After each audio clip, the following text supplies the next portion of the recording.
Congratulations Nepal and Nepali.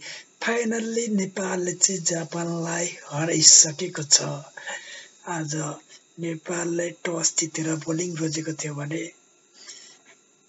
जापानले batting गरेको थियो।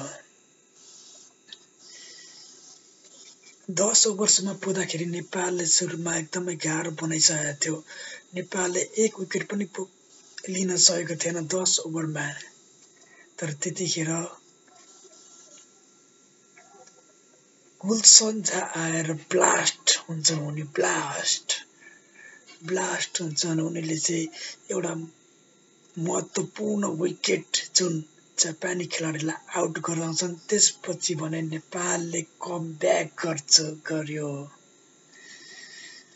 त्यस्तै महत्त्वपूर्ण एउटा विकेट सोमपाल कामीले पनि लिएका थिए। पहिलो जापानी खेलाडीहरूले एकदम राम्रो ब्याटिङ गरिरहेका थिए जुन चाहिँ तोड्नलाई अति आवश्यक थियो। त्यतिखेर सोमपाल कामी आउँछन् र त्यो पार्टनरसिपलाई चाहिँ उनले ब्रेक गरिदिन्छन्। त्यसपछि गुलसन झाले एउटा महत्त्वपूर्ण विकेट लिएर नेपाललाई त्यहीँबाट कमब्याक सुरु हुन्छ र 131 को टार्गेटमा जापानलाई रोक्न सफल भयो। सफल भए हाम्रा खेलाडीहरू।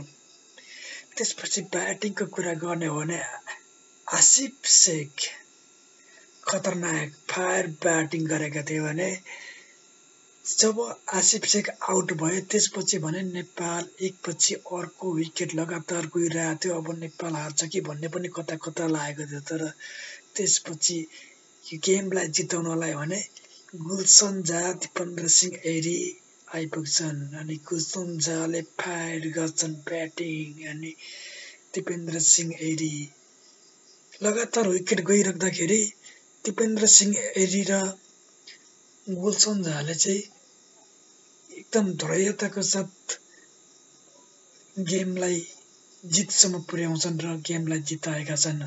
साँच्चै नै भन्यो भने आजको म्यान अफ द म्याच सायद गुलसन झा नै भयो होलान्। जेहोस् नेपालले फाइनली जितेको छ। +2 पोइन्ट लिएर नेपाल चाहिँ अब वर्ल्ड कप क्वालिफायरको सुपर 6 मा पुगेको छ भने अब सुपर 6 को गेमहरू केही दिनपछि हुँदै रहेछ।